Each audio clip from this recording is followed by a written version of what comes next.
dia mbola faletrany ny mandroso atokatranontsika anatin'izao fotoana foy izay fampahiresantsika indray amin'ny alalan'ny tenin'Andriamanitra izao vavakisika Jehovahandriamanitra ray eo dia misaotra anao hatramin'izay mbola manana fotoana na dia mahafiarany zavatra manodidina sy be rehany dia mbola misy fotoana mba hahafahanay mba miaino ny teninao ary ny teninao tsy tonga ho azy fa manana tanjona ankendrenao manokana ianao an'ny isam-batan'olona dia ny fanahinao masina loka iasa mba ho tafalatsaka lalina ao anatin'ny fony tsiraray avy ny afatry ny teninao satria na hedika vizay na hedika fanana tsy maintsy ianao ny tompony teny farany dia meonay ny fanetretena tanteraka amin'ny fanarahana ny teninao dia tenenandray Jehovah fa meny mponomponao amin'ny anaranao Jesosy amen. Faly miarabantsika amin'ny anaran'i Jesosy manonona ny fahasoavana sy ny fedana ny tompo amintsika mandrakariva dia ny fampahirezana ho raisintsika dia manotsika amin'ny tantara ny Ahaba manoloana ny fandraisan'ny fanapahan-kevitra manokana satria hitatsika teo indroa sady zany indroa izy nomen'Andriamanitra fandresena manoloana ny ady tamin'ny Sirianina taorianan'izay rehefa nisandrana dia nanjary nataony atsirambina ny fienoana ny sitrapon'Andriamanitra tamin'ny voalohany fandraisan'ny fanapahan-kevitra samirery no nitombotsoa nalefa moafaka be ny adada satria nisy tambiny teneny be ny adada taminy nanariny Jehovah izy tamin'izay ny ainao nosolony ny ainy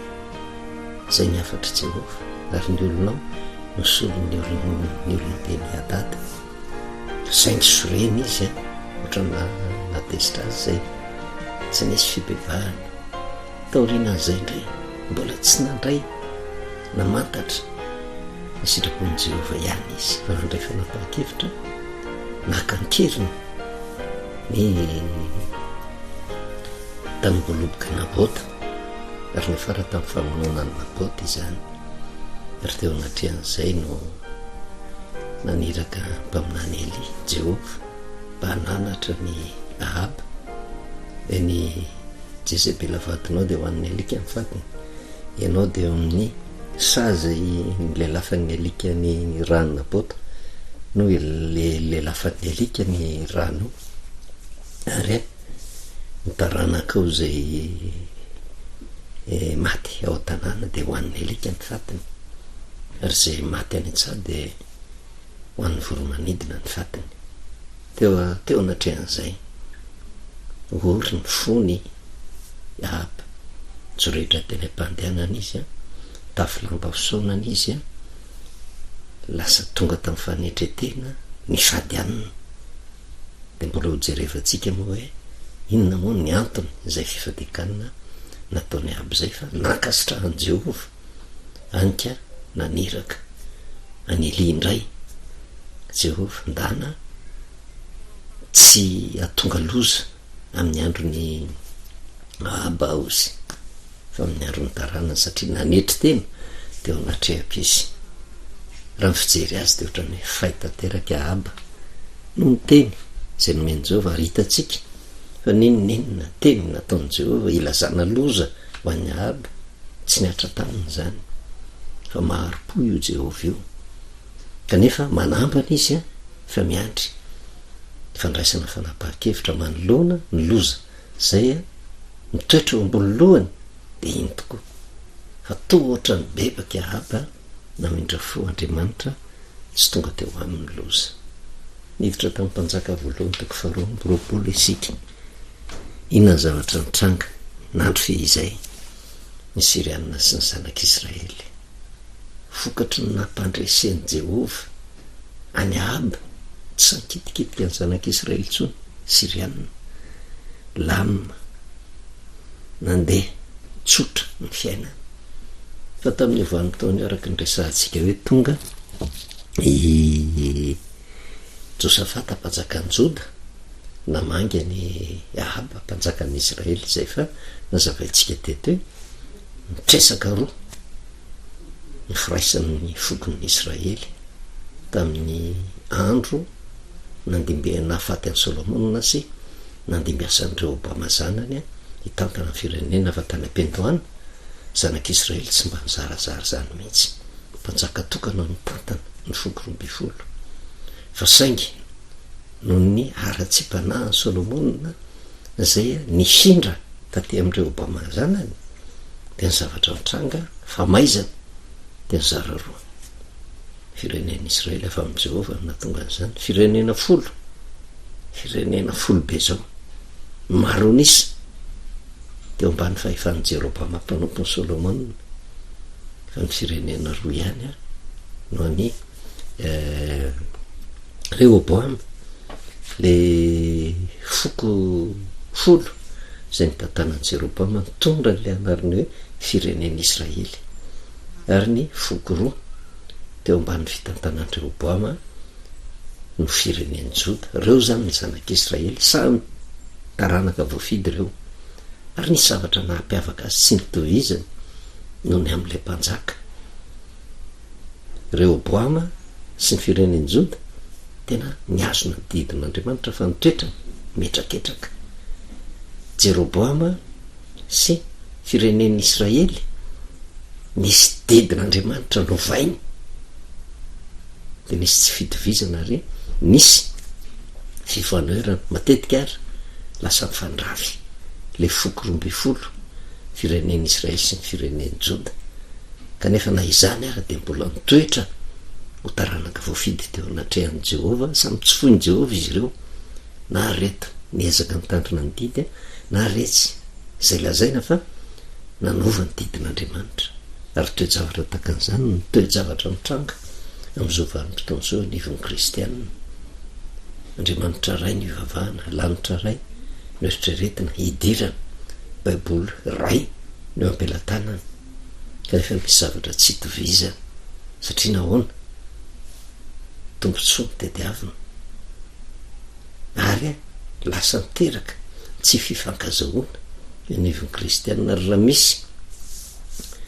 zavatra mahamenatra indrindra de nataon'ny kristianina satria tena mizarazara fanenjika mifanaratsy kanefa samy kristianina zao fa na izany ara ny zavatra mitranga tsy arian'Andriamanitra zany ny kristianina jaintilisa raha tsy ariny fa elana nenona ko ny kristianina ve no ariny fa meno toromarika mba ho tonga saina hiverina ho famarinana satria ny marina eo anatrehan'Andriamanitra tokana fa tsy misy marina roa samy hafa zany fa matoa misikitra amina foto-kevitra hiverina fahomarina de zao tsy te hifandray amin'ny hafa anika mamorona zavatra tsy izy. Zay ny tantara ny zanak'Israely sy ny fireneny Israely sy ny fireneny Joda miresaky tsika Iaby mpanjakan'ny Israely no vanginy Josafata mpanjakan'ny Joda ka rehefa nahita ny Josafata Iaby taitra ny fony mbola misy tanàna atsika eo ampelantanan'ny Sirianina ozy fa mba hiaraka amiko ve anao andeha haka andramota Gileada zany hoe tena amakiady amin'ny Sirianina mba zahoana n'le tany zay hoe amin'ny zanak'Israely kanefa de nidonginy Sirianina. Inona ny zavatra nitranga rehefa nandre zay Josafata de tsy maninona raha ozy fa nandevitra Josafata tahaka ny tenanao ihany ozy ka ny oloko de olonao ary ny soavaliko de soavalinao zany hoe iray antsika fa saingy ny 15 ka hatramin'ny 19 ary hoy Josafata tamin'ny mpanjakan'ny Israely masiny ianao anontany eo aloha ny tenin'i Jehova ary mpanjakan'ny Israely de nanangona ny mpaminany tokony efa japolahy ka nanao tamin'ny hoe andeha hanafika andramota Gileada va aho sa hijanona ihany de hoy ireo mandehana ozy fa tolotro mitompo eo tananao ry mpanjaka zany hoe tena be debe ka iny mpaminany miaraka tamin'ny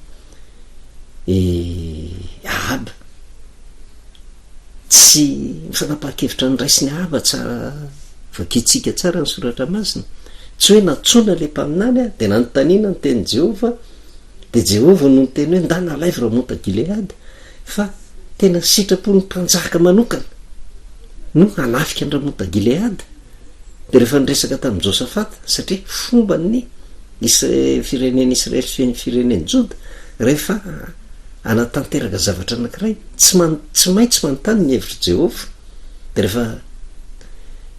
niteneniny Josafata aby zay vo nampetsony ny mpaminany kanefa izy efa nanana eritreritra hoe akandramota Gileada ay ao amin'ity fireneny ity be de be ny mpaminany Jehova ary matetika nefa eo amin'ny firenena milaza fa firenena kristianina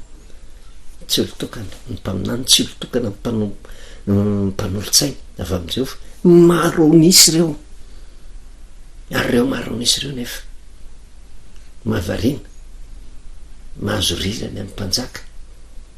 ary manaiky ny mpanjaka de rehefa niresaka tamin'reto mpaminany efa-jato lahy reto izy de ny andiny fahenina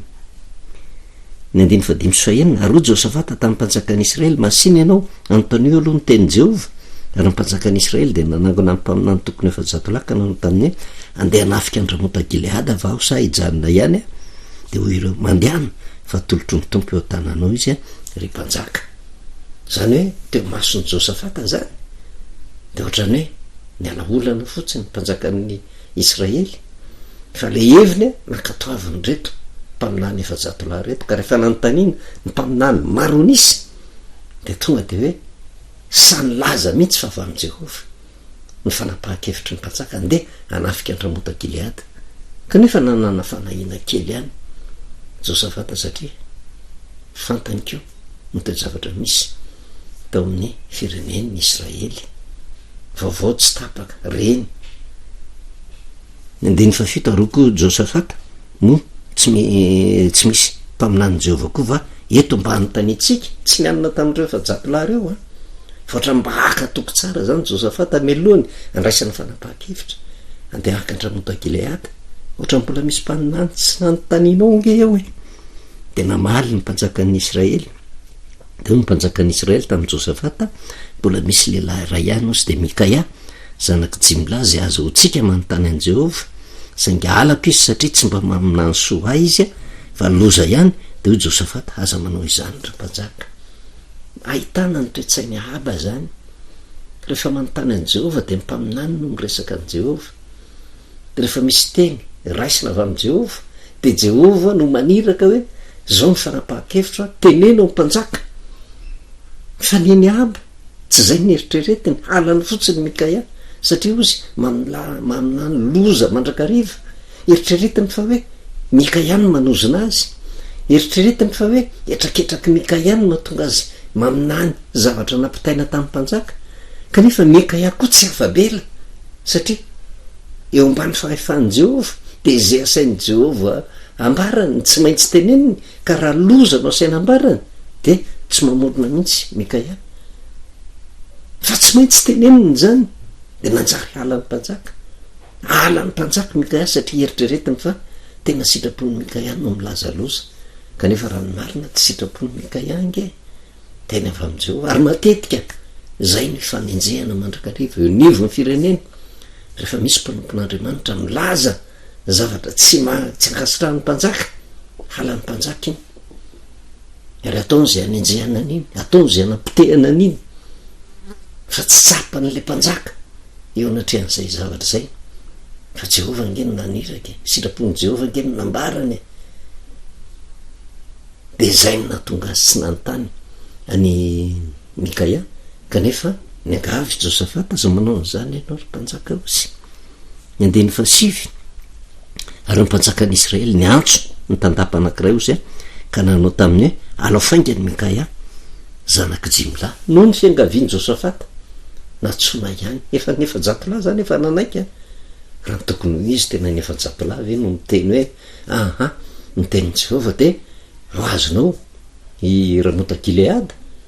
fa tena nanana fanahan'Andriamanitra i Josafata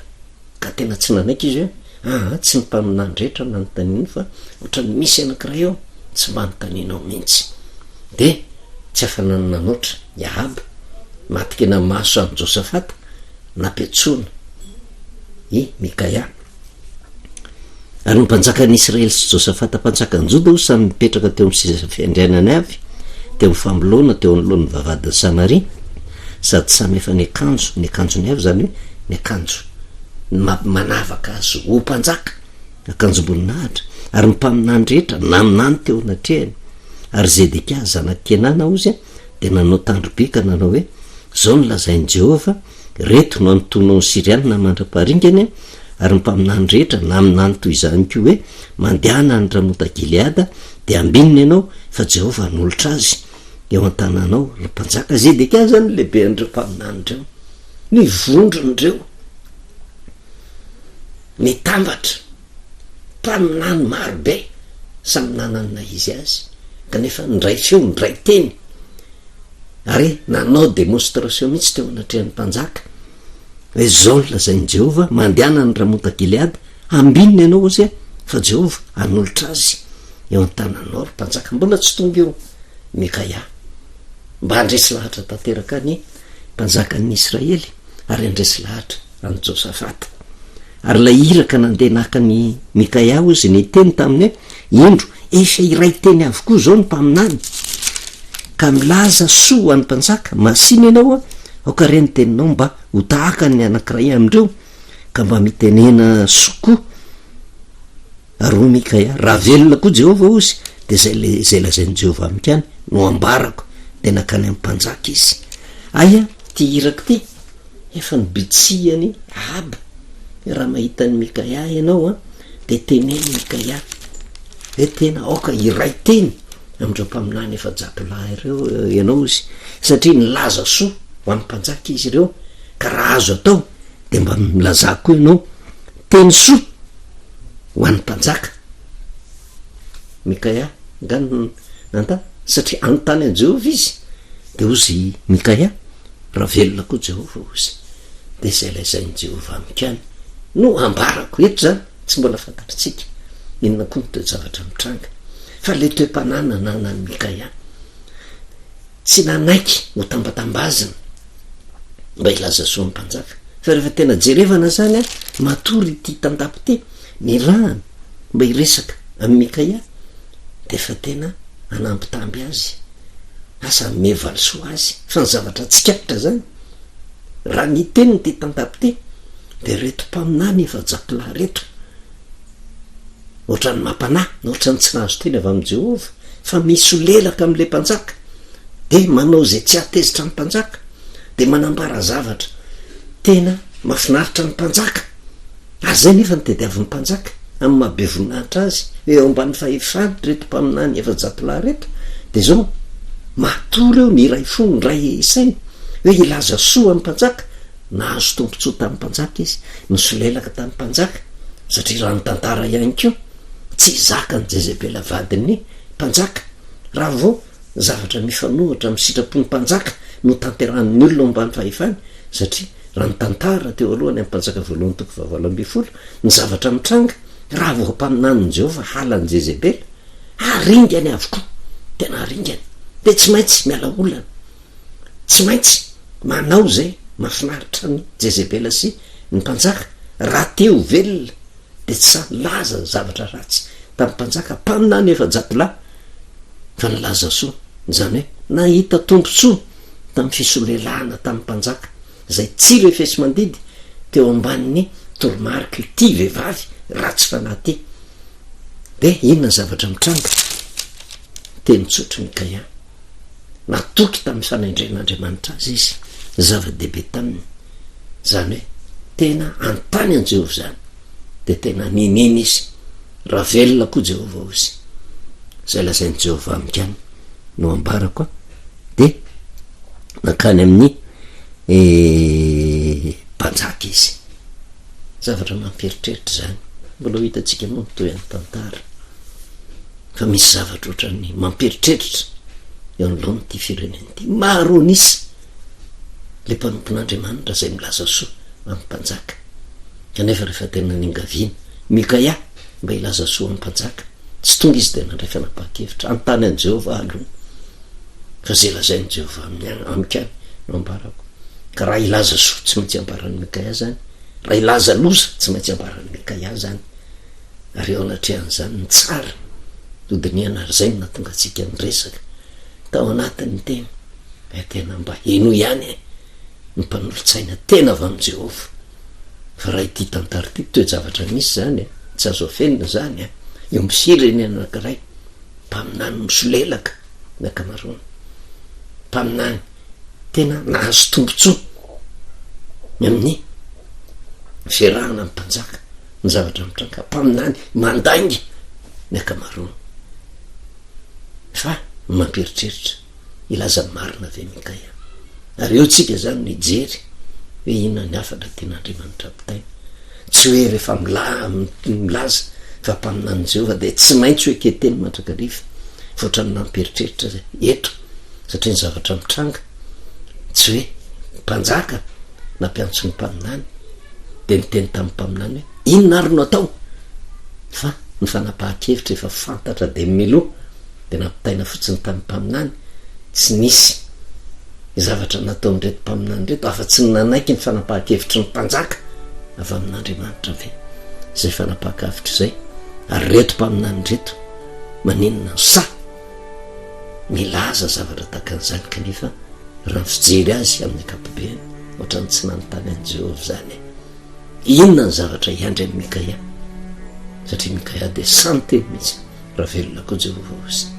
de zay lazainy Jehova amikany no amparako ary zay ny tena mpanompon'Andriamanitra tsy voavidim-bola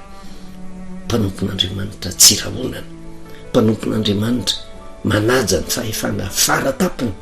kanefa feno fanetretena fa tsy manao tsinotsinona ny fahefana misy fa manaiky hipetraka eo ambanin'ny fitantanany fahefana zay misy fa Jehova kosa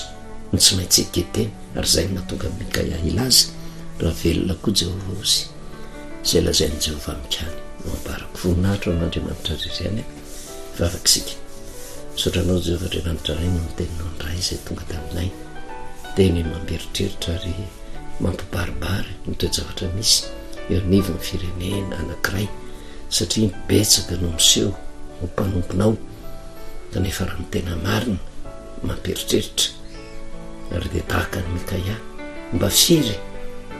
amindreo milaza ny tena no mpanomponareo no sahijoro izay lazainao ihany no ambary angatahana aminao tompo mba samy andiny tena zay rehetra mety mpanompon'Andriamanitra manoloana ny teny alokony vavany reo de tsy avy aminao ary samy eritreritra koa na ny tompona andraikitra ambony mba hamantatra iza marina ny tena mpaminany ilaza marina ny sitraponao de ny fanainao masina no iasa tanteraka tombo satria firenena ny resahana de mba tompona andraikitra ara-panjakana mana ny fanainao matahotra anao nao ka hitantana an'izao firenena zao mba hiadana de misaotra indrindra ray amin'ny anaran'i Jesosy amen. Manao velomantsika amin'ny anaran'i Jesosy manonona ny fahasoavana sy ny fiadanan'ny tompo ho amintsika mandrakariva.